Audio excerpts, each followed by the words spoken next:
basically it was kind of a weird flick. It's kind of a weird flick. It started. Oh shit, dude. Let's start over. What the? That was the worst thing I've ever seen. Hi, I'm Chris. This is Crack. Yo. This is another episode of 4-minute and 20-second film reviews. Yes, sir. What do we watch? This week we watched Toll Road, directed by Jason Banker, and it was a suggestion by Nate Pancakes. Hello. Yo. What's up? Yeah, so let's start with the timer. Wow. What was it about? It was kind of a weird flick. Started off with this one dude. He's walking through the snow. You know what I mean? He ends up on a road. Some random dude picks him up, starts talking to him and shit, and this dude just kind of zones out, you know.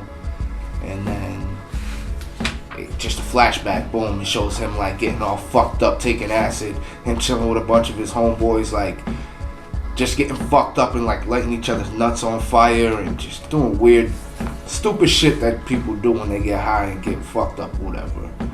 Shows him meeting this chick or starting to hang out with this chick. She doesn't do drugs or whatever, or never tripped or done anything serious. And she kind of starts researching it, gets into it a little bit, starts chilling with these dudes, and she starts getting fucked up. She takes shrooms. I think they show her take ecstasy. They actually both took ecstasy, and they were like blowing like Vicks vapor rub in each other's eyes and shit, like weird shit like that. She practices lesbianism. Yeah, she fucked around with some chick, you know. And then they get to talking about this place called Toll Road. It's in the woods, and they go through like seven gates. And each gate you go through, you experience something different, you know what I mean? And when you get to the 7th gate, if you can make it all the way, which nobody had ever made it past the 5th gate, if you make it all the way, you make it to hell. So this is like an urban legend or whatever. But she gets this idea in her head, and she's like, you know, I want to go. I want to take acid and go. So she finally convinces dude to go. They ride bikes up to the woods, start walking through. They're all fucked up. You know what I mean? He gets past the 5th gate where supposedly you start losing your mind and losing consciousness. And he loses her and passes out. This dude wakes up, can't find her. He's like, where the fuck is this chick at? Starts looking for her, and then eventually walks back, you know. Goes back and meets up with his homies. His boys, they're like staying in some like random dude's garage, barn or whatever. And they're like, where you been, dude? You been going 6 months. Where's the chick Sarah at? And this and that. He's like, 6 months, dude. I just knocked out. Like, he didn't know what the fuck happened. You know what I mean? So from there, everybody basically thinks he killed her. So, you know what I mean? Like, the cops is fucking with him. You know, everybody's asking him questions. He's starting to lose his mind, yo. So, you know what I mean? They showed this scene of him basically, like, bugging out in the barn, like, smashing up the crib. And then him just walking out, you know, and saying, like, Sarah, like walking through the snow, and I think that's like Sarah. Yeah, he's like looking for her, you know, and that's basically where it ended. It's like where it started. You know what I mean? Yeah. Yep. Yeah. So what would you like about it? There's a lot of good acting. It was like they were like professional actors. They were on point. It wasn't like, you know what I mean? It wasn't forced. It was pretty good. Some of the scenes with them getting high and shit, it was kind of real, like, I don't know, it seemed like kind of like some real shit that people would do type of shit, so it was kind of realistic. I like the fact that she like kind of, remember she narrated some of it? A little bit here a little bit, yeah, like, and when she was talking about the gates of hell and talking about gate 1 this and gate 5 this, and you know what I mean, that was dope, yo, I like that a lot.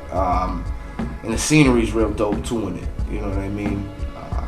Yeah, it was a little major likes on it. How about the dislikes then?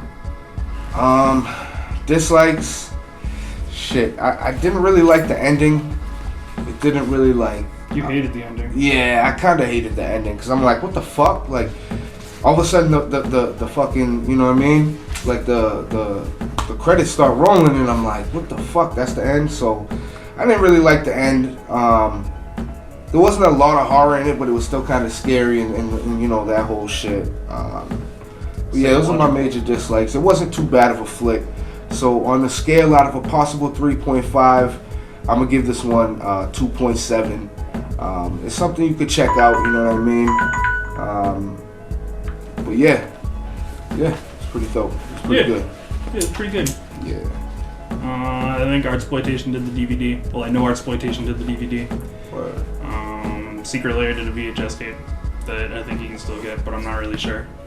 So you could look at his website and find out. Yep. Maybe I'll put the link in the description below. Word. It was pretty good. Good. Yeah. So we'll be back in a week. Yeah. Keep suggesting shit and send us some movies, yo. We'll review your shit and put it up here. Yeah. If the DVD works. Word. See y'all in a week, yo. I love you. Goodbye. Peace. What was it about? It was a kind of a weird flick. Started off with this dude just walking through the snow, and then he makes his way to a road, and then you see him get picked up by like a hitchhiker or something. He was like hitchhiking, and he got picked up. Fuck, nigga.